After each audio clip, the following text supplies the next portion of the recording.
না আমরা তো সবাই নামুক, ডেঙ্গু মোকাবেলায় সকলেই নামা উচিত।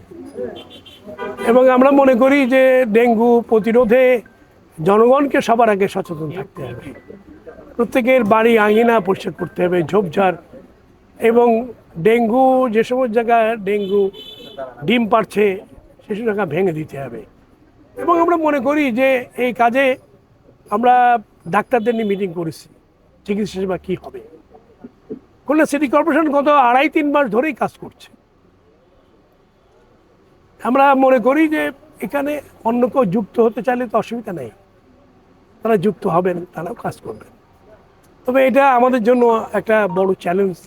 আমরা সেই চ্যালেঞ্জ মোকাবেলা করছি জনগণকে নিয়ে। এবং খুলনা সিটি কর্পোরেশন তার সকল সামর্থ্য দিয়েই ডেঙ্গু মোকাবেলায় কাজ করছে।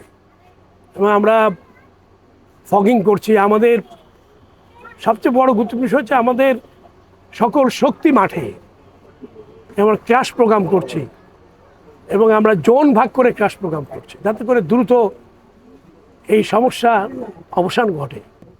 যেসব অঞ্চলে ডেঙ্গুর প্রভাব বেশি, প্রকোপ বেশি, সেই অঞ্চল দিয়ে আমরা প্রথমে শুরু করছি। 30টা রেড জোন, 17 রেড জোন এবং 22 রেড জোন। আমরা সেই রেড জোনগুলো দিয়ে আগে ক্যাম্প বানাচ্ছি। এরপরে আমরা প্রয়োজনে আরও এগুলো সম্প্রসারণ করা হবে এবং পরপর আমরা এগুলো করতে থাকব। বিশ্ব স্বাস্থ্য সংস্থা যেটি বলেছে যে আরও 2 মাস আমাদের ডেঙ্গু মোকাবেলায় কাজ করতে হবে এবং অল্প সময়ের মধ্যে এটি শেষ হবে না। এই জন্য আমরা একটা দীর্ঘ চিকিৎসা ব্যবস্থা, প্রতিকার ব্যবস্থা আমরা গড়ে তুলেছি। খুলনা মেডিকেলে 13 জন মৃত্যু হয়েছে, তার মধ্যে মহানগরী কয়জন? আমার মনে হয় এই হিসাবটা সঠিক না। আমাদের বিভাগীয় শহর তো এখানে বিভিন্ন জেলা থেকে আসছে, খুলনা জেলা সহ বিভিন্ন জেলা থেকে আসছে। আমরা যে তথ্য আমাদের কাছে আসে তাতে করে মৃতের সংখ্যা কিন্তু খুলনা শহরে মৃতের সংখ্যা কিন্তু বেশি না।